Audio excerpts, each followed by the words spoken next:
So today I am finishing the Jeep project with all of the cameras. I've nicely woven some of them in. They're almost all there. This is the wrapped and then cable wrapped again wire that's run down and in behind here and back there, and then it drops down right there, really hard to see. And what that does is comes out underneath the fender here. Let me actually grab a light. That might make this easier.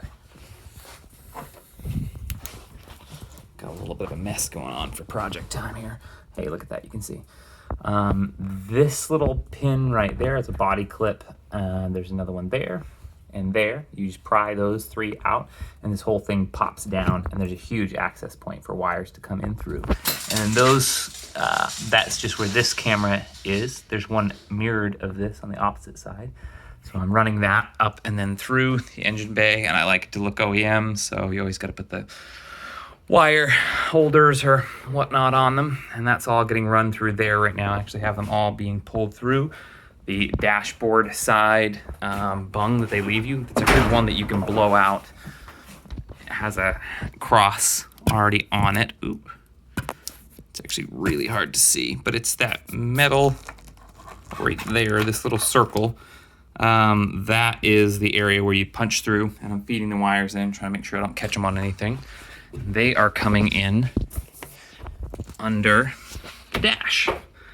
And obviously I'll make a nicer video than this. I'm just kind of showing where it is because that lockpick that this video started with just came in the mail. And those are the three cameras running from the two sides and the one underneath. I did finally make the bracket for the one in the back here. And that's there.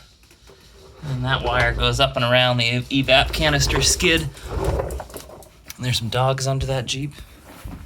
But I had originally planned on putting the little joystick for my four-way controller up here, and then wiring the four-way controller in and behind there, and then having its runoff go to the stereo.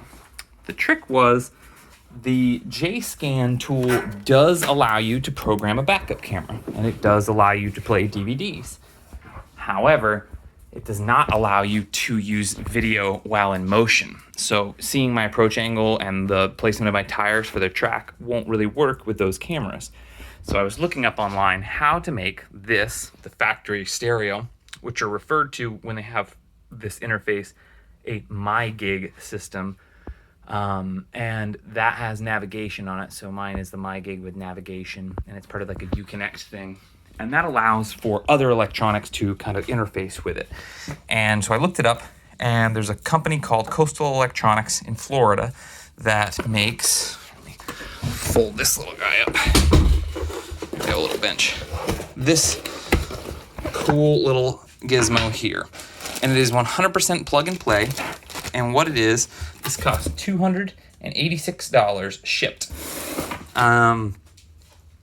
So what this is an interface that plugs into the factory stereo.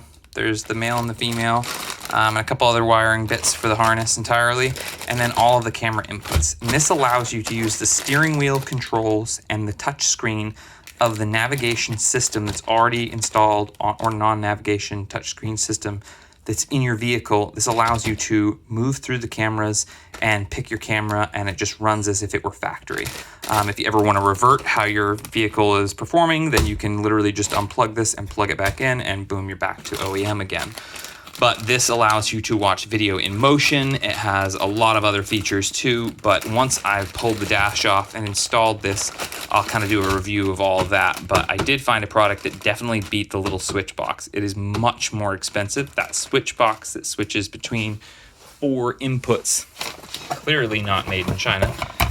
This here was originally $60, I believe, on Amazon, and I bought it on Prime Day because it was a $20 special. And I was like, hey, for $20, let me try it. It worked really well. It does the job. The little remote looked a little bit kind of, I guess, fragile, like I could easily break that. I'm pretty clumsy, and that looks like I could snap that pretty easily. But it didn't look like it was a bad option other than the in-motion use of the camera. So this will solve that issue and give me a bunch of other features like the DVD playback and video playback, and otherwise cycling through the cameras and control of the system through the touch screen and the steering wheel controls that I have. So let me finish putting those wires through the back there and popping the dash off. I'll plug this in, and within probably 45 minutes to an hour, I'll have the second update video for this, showing all the cameras working.